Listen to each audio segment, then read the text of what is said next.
Cricket भनिने यो किरा आज हाम्रो यो पनेपाको घरमा आइपुगेको छ।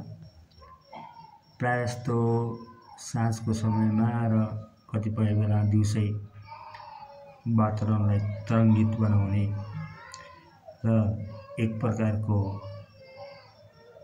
सङ्गीतको आनन्द दिलाउने यो किरा हेर्दा अति सामान्य र साधारण लाग्दछ, तर यसको रूप, यसको चिच्याहट भने गजबको र अनौठो हुने गर्दछ। र यो अवसरमा मैले तपाईलाई यसको वास्तविकता यो भिडियो मार्फत देखाउने प्रयास गरेको छु।